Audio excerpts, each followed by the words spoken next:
Hari ini saya ceramah di gaspol atau rem-rem? Gaspol Bu Ning ya? Oke, satu. Ini yang Ibu catat. Catat Bu. Harus selalu bersyukur. Itu dulu. Tidak mungkin Ibu bisa bahagia kalau tidak punya syukur. Ibu punya mobil, punya rumah, jabatan tinggi, tidak bersyukur, tidak akan kau nikmati ini hidup. Makanya setiap orang pidato, mau pidato kenegaraan, mau pidato agama apapun, pertama bersyukur kepada Tuhan yang Maha Kuasa. Kenapa sih bersyukur Ustaz? Suami saya dimutasi. Alhamdulillah masih dimutasi. Gimana kalau dia dipecat? Iya.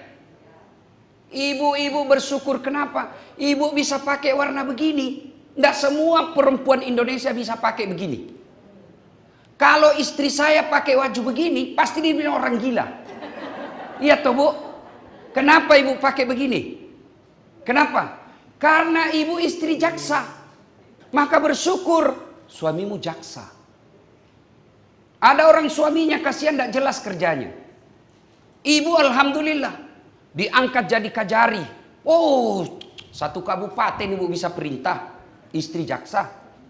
Ibu jadi istri jaksa agung. Masya Allah, semua jaksa takut sama ibu. Iya toh? Sisi raja goyang. Wah ya ini ada masuknya ini luar biasa.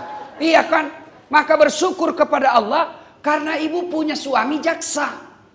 Tapi suamiku cuma jaksa biasa. Iya sekarang. Ibu jaksa agung dulu juga biasa.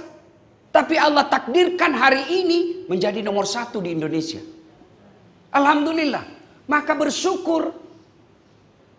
Ustaz, tapi saya kan masih ngontrak-ngontrak.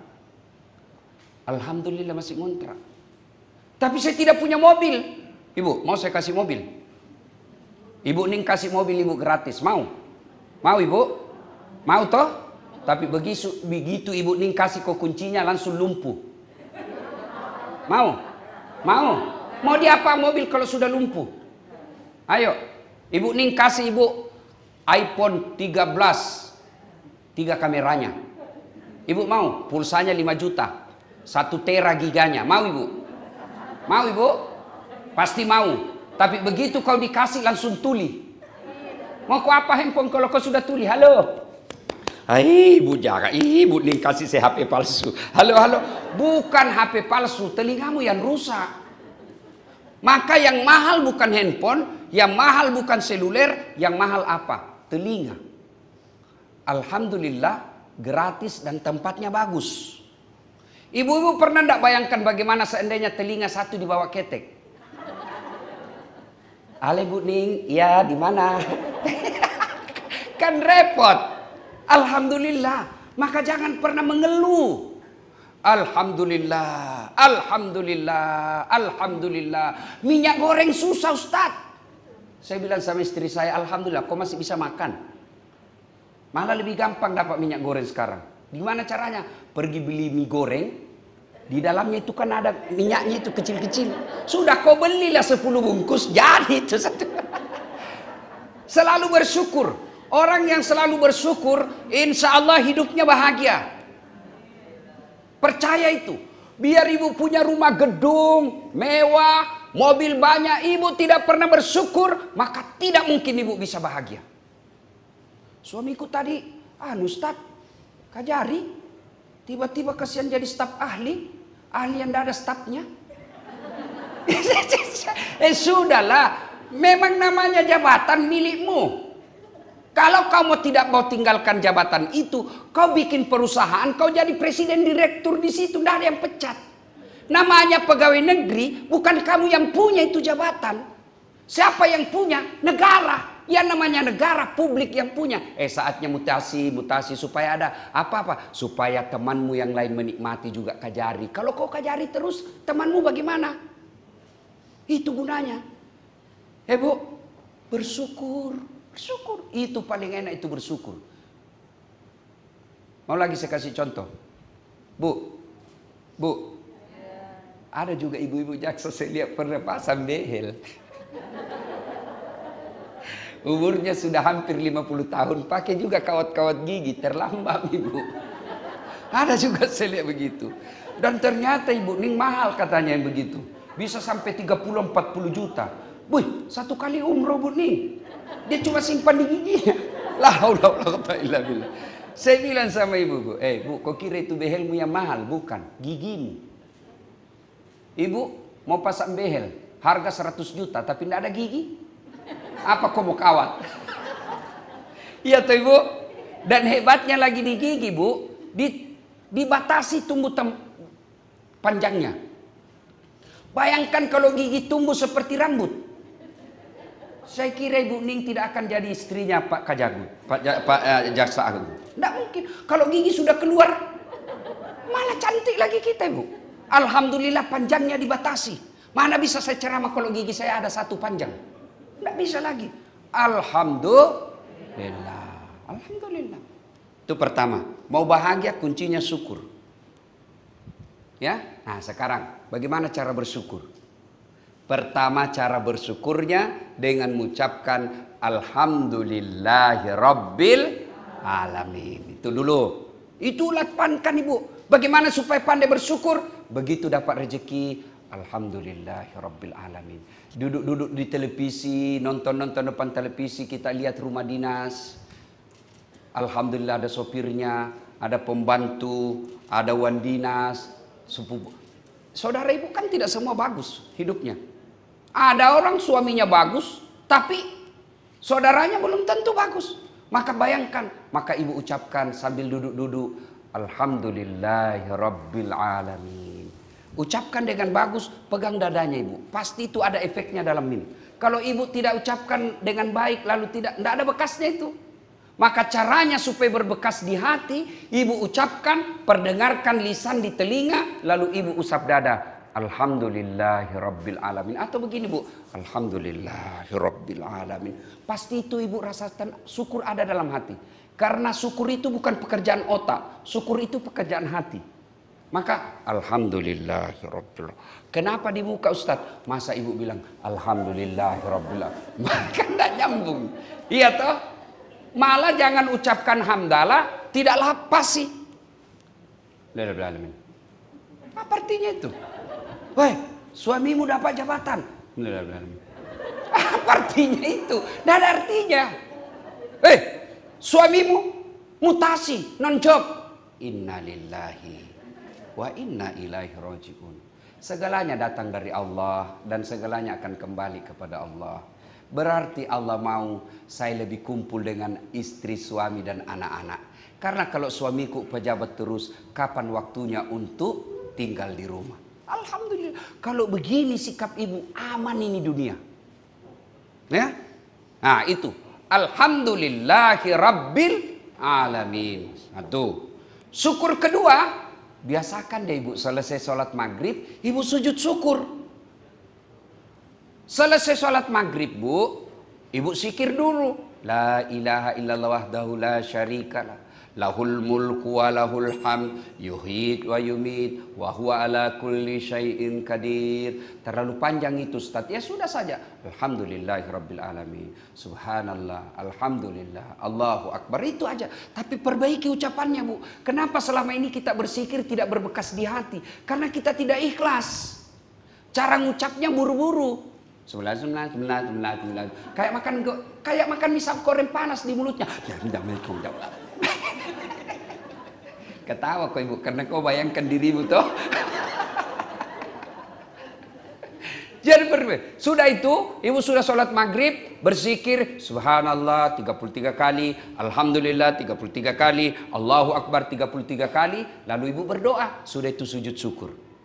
Sujud syukurnya apa? Ucapkan, ya Allah, terimalah sujud hamba ini sebagai tanda terima kasih dan syukur hamba atas suami yang kau berikan kepadaku. Saya tahu suamiku ini agak bengkok-bengkok, suka nipu saya, tapi saya masih bersyukur daripada suamiku tidak ada sama sekali.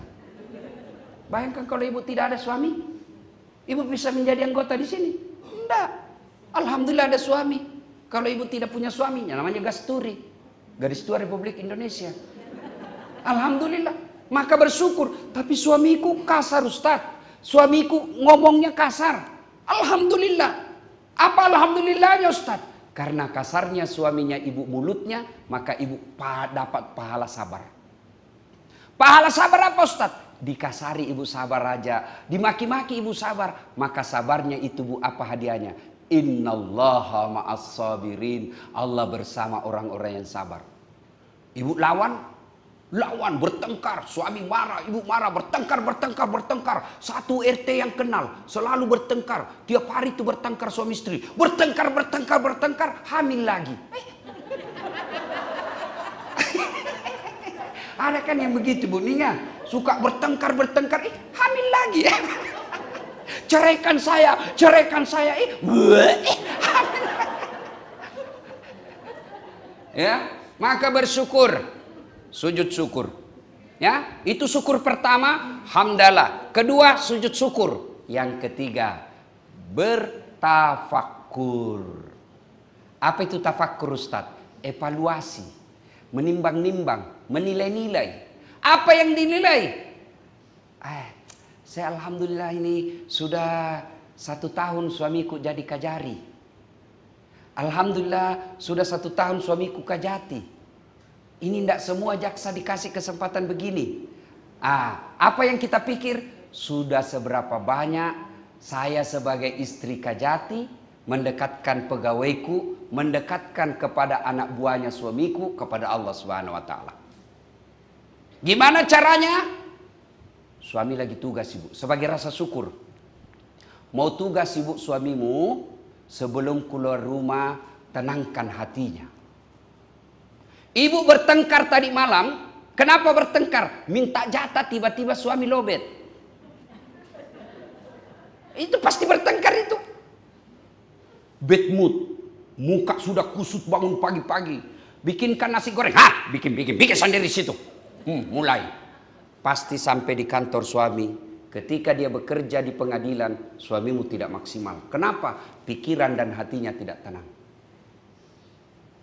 Coba bangunkan sholat subuh. Bang, ayo bangun bang. Tidak mungkin kau bisa menjadi penuntut yang baik. Tidak mungkin kau bisa jaksa yang baik kalau kau jauh dari Allah. Ayo bangun bang, ayo bangun. Masih tidak mau bangun, cium jidatnya sambil doakan. Bisik di telinganya, doakan. Jangan berhenti sebelum dia bangun. Begitu bangun, sudah sholat, dia jadi imam. Ibu jadi makmum. Doa bareng-bareng. Sudah itu ibu siapkan sarapan. Begitu mau pergi suamimu, siapkan pakaiannya. Sarapannya sudah baik. Senyum ibu. Diantar sampai di mobil. Naik ke mobil, dibukakan pintu mobilmu. Demi Allah bu, biar siapa yang goda suamimu di luar tidak akan tergoda. Kenapa? Ibu adalah bidadari dalam hidupnya. Ibu bisa melakukan ini. Cepat. Orang lagi nonton sinetron, cepat bikin sendiri. Iya toh? Ya. Ini lagi. Rasulullah itu bu, setiap mau keluar rumah, beliau sedekah kepada istrinya. Apa sedekahnya? Beliau cium jidatnya istri. Itu sedekah suami kepada istri. Jadi sedekah suami kepada istri bukan sekedar cincin. Bukan sekedar berlian. Tapi apa? Nih, jadi mulai besok, jadikan kebiasaan. Setiap suami mau pergi kerja minta sedekah. Pak, sedekah. Kata suami, cepat saya sedekah kong. Itu sedekah itu. Tapi bagaimana suami mau bersedekah kalau ibu penampilannya tidak meyakinkan?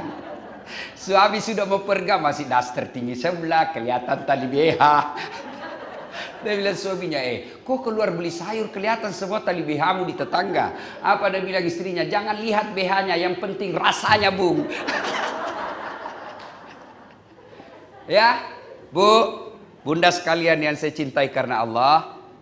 Ayo, cara bersyukurnya, ajak suami kepada kebaikan. Suami sudah pergi nih, sudah pergi. Telepon. Ibu jam 8. Suami sebelum masuk ruang sidang. Ibu telepon. Pak, baru saja saya sholat duha. Saya doakan Bapak. Allah lindungi. Allah pelihara lisannya. Allah pelihara kelakuannya. Allah muliakan di ruang sidang. Saya doakan Pak. Jangan ragu Pak. Kerjakan dengan baik.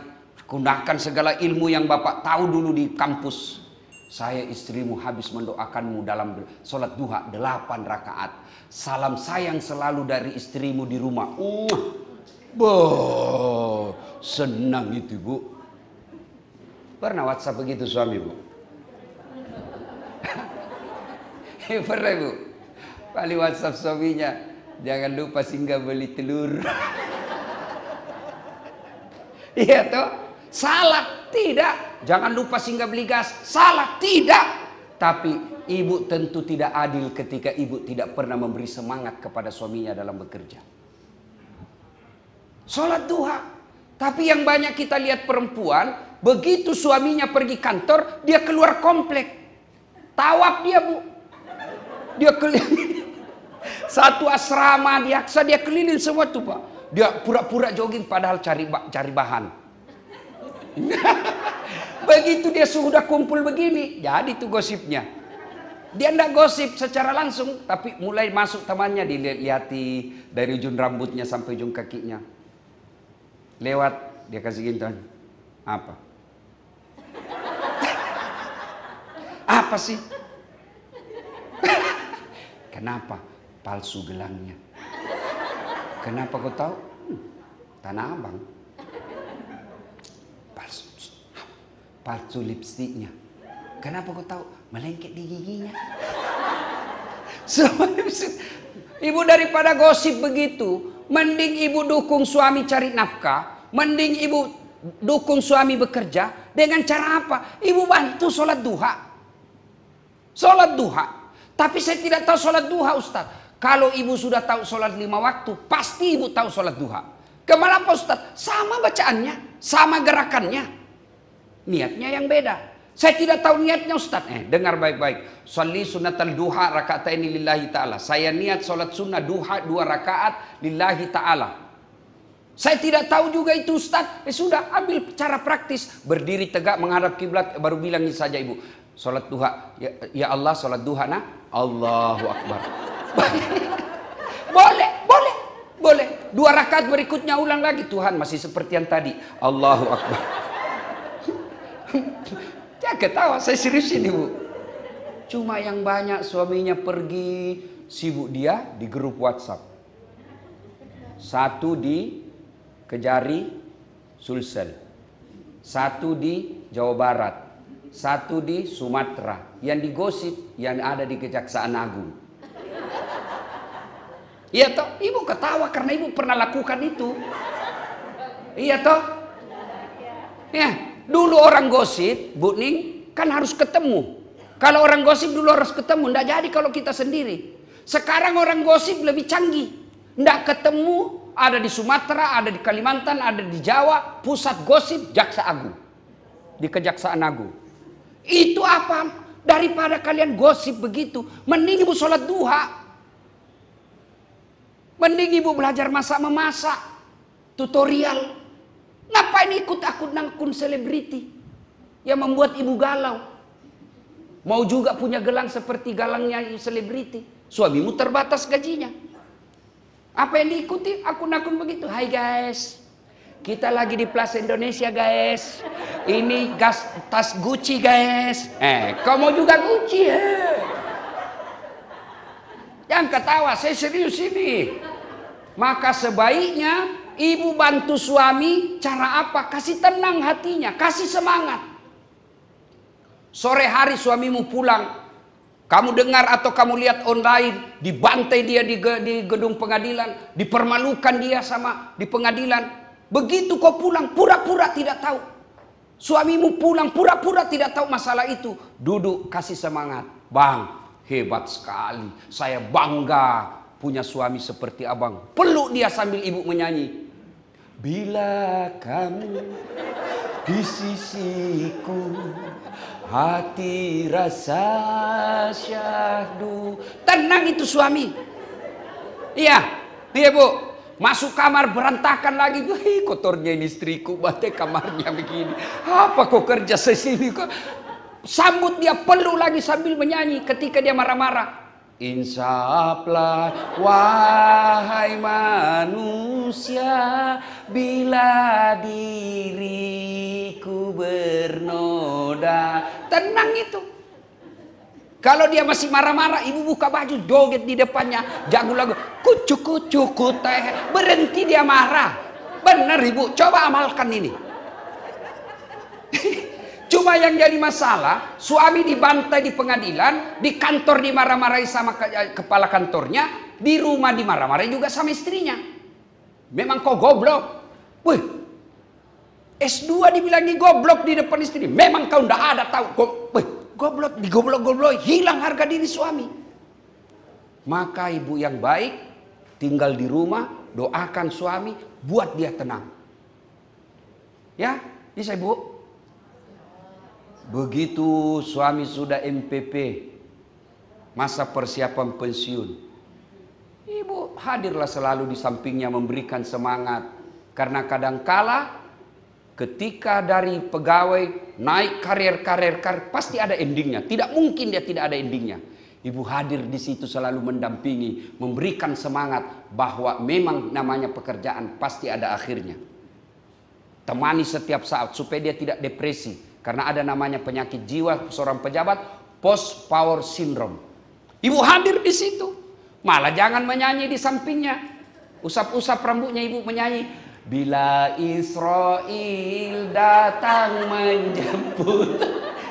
Kok kira saya mau mati? Ya, ibu. Ya, buat dia tenang. Secara bersyukur itu bantu suami. Tidak semua perempuan diberi rezeki oleh Allah dapat jodoh seorang jaksa. Dan hebatnya itu seorang jaksa, tidak ada orang berani masuk di sini. Tidak ada orang jago di depan jaksa. Pasti kalau sudah depan jaksa, ya Pak. Dan ibu kalau mampu mendidik suami menenangkan hatinya, maka suami ibu bisa menjadi jaksa yang terhormat. Jangan malah menjadi provokator. Pak, masa itu baru 1 tahun jadi kajari? Gelangnya istrinya kayak pelek sepeda. Bapak ini sudah 2 kali jadi kajari kok gelang saya tidak pernah nambah-nambah. Iya, akhirnya apa? Hati-hati sekarang bu ya, hati-hati sekarang. Kalau dulu orang takut sama wartawan, sekarang semua orang bisa jadi wartawan dengan handphone yang dimiliki. Alhamdulillah, saya sebagai warga negara Republik Indonesia akhir-akhir ini bangga juga dengan keluarga besar kejaksaan. Ada kita lihat yang mendatangi, memaafkan, memberi duit, menolong. Itu alhamdulillah. Itu namanya sisi kemanusiaannya. Nah, tidak mungkin bisa terjadi kalau begitu, Bu. Kalau istri tidak mendukung, maka ibu harus selalu hadir. Jangan malah menjadi provokator. Bagaimana menjadi mensyukur? Yang kedua, yang ketiga bersyukurnya, jadilah istri yang soleha. Istri yang soleha itu gampang sekali, Bu. Ibu boleh catat. Jadi istri yang soleha, rumusnya itu Rena. R-E-N-A-H, Rena. Apa itu Rena? Rama. Istri yang baik, ramah berbicara. Alangkah hebatnya, tinggi pangkatnya, cantik, tinggi kekuasaannya, ada kekuasaannya, banyak duitnya, tapi santun berbicara. Oh, sudah meninggal orang masih kenang. Oh, baik betul itu ibu. Kita kumpul ingat, oh ibu dulu kasih baiknya, kirimkan Fatihah. Tapi kalau ibu kasar, tidak ada yang senang itu. Maka begitu datang suami, ibu berpinang-pinang cantik, tutur kata yang lembut. Yang kedua, R-E, apa itu? Elok. Elok itu berpenampilan cantik. Alhamdulillah ibu-ibu cantik semua di sini. Alhamdulillah. Tapi dia bilang majelisku, dia bilang iya cantik Ustaz kalau mau pergi pengajian. Giliran mau tidur sama kita Ustaz, la haula wala quwwata illa billah. Tidak sikat gigi masuk kamar Ustaz. Itu kalau dia mau tidur Ustaz, ada bawang di sini Ustaz. Dia kasih juga itu tebal di sini. Pas dia nonton dia angkat kakinya menguap, angkat ketek. Bagaimana suami tidak sakaratil maut? Berpenampilan cantik dan menarik. Ya, R-E-N. Yang ketiga nikmat. Apa itu? Pandai memasak masakan kesenangan suami. Bunda sekalian yang saya muliakan, kalau tidak bisa tiap hari, sekali sebulan. Sekali sebulan setelah bunda terima honor, terima gajinya suami, telepon WhatsApp suami, bang jangan makan di luar hari ini. Hari ini saya masak spesial buat abang. Jadi ibu yang baik, istri-istri yang baik, begitu suaminya mau pulang, sudah siap makanan di rumah. Ya, makanan kesenangan. Nah, berikutnya RENA, anggun. Anggun itu cerdas. Alangkah bahagianya seorang suami bisa mendapat ilmu dari istri. Begitu suami ini bingung, Bu, kalau saya misalnya lupa sujud, ini saya sudah tahiyat atau tidak ya? Bagaimana solusinya? Istrinya hadir memberi ilmu. Pak, saya pernah dapat cerita dari ceramahnya Ustadz Dasat. Kalau begitu kejadiannya, Bapak nanti sebelum salam terakhir, sujud sahwi dulu namanya. Bagaimana caranya sujud sahwi? Dia jelaskan. Itu istri yang baik. Terutama untuk mendidik anak. Jangan sampai ibu ditanya sama anaknya, Mak, kenapa tahun lahirnya Nabi disebut tahun gajah? Apa dia bilang mamaknya? Karena bukan tahun kambing sayang. Ya minimal ibu belajar ya. Dan yang kelima, Rena, hemat. Istri yang soleha, pandai mengatur manajemen keuangan keluarga. Demi Allah ibu, ini rahasia laki-laki. Kami semua laki-laki ingin membelikan emas berlian kepada istri. Perlu kasih mobil mewah lengkap dengan sopirnya. Kamar interior yang cantik seperti bintang 5 istana. Tapi rezeki suami Allah yang ngatur. Maka istri yang baik, kalau gaji suami 15 juta, gaya hidupnya ibu 10 juta, insya Allah tenang. Kalau gaji suami 20 juta, gaya hidupnya ibu 25 juta, pasti tidak pernah cukup itu rezeki.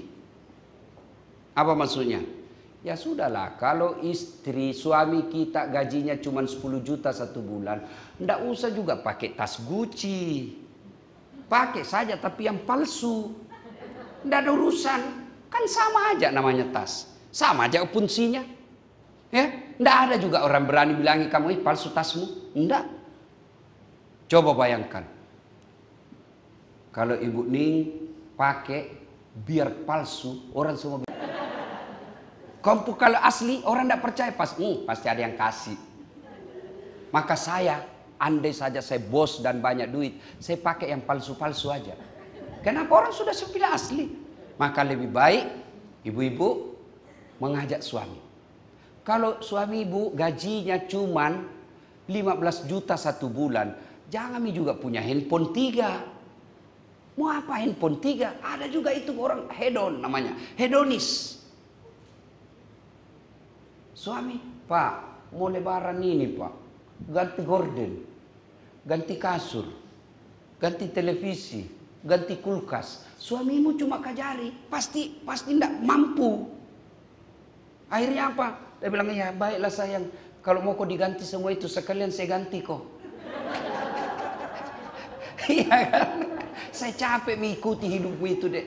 Sudahlah, lebih baik saya ganti kau sekalian. Apa? Maka istri yang baik selalu mensyukuri. Bang, jangan menghalalkan segala cara. Saya istrimu, berapapun saya akan bersyukur. Maka istri yang baik, begitu datang suaminya, Pak, kenapa ini 15 juta? Biasanya cuma 14 juta 500. Dari mana ini 500 ribu? Halal tidak? Halal, alhamdulillah. Kalau tidak halal, saya tidak mau deh. Kalau kau mau makan, kau aja. Saya tidak mau kasih makan anakku barang haram. Bisa ibu? Bisa? 500 ribu bisa. Kalau 15 juta, bengkok muka. Sudah, belikan cincin dulu.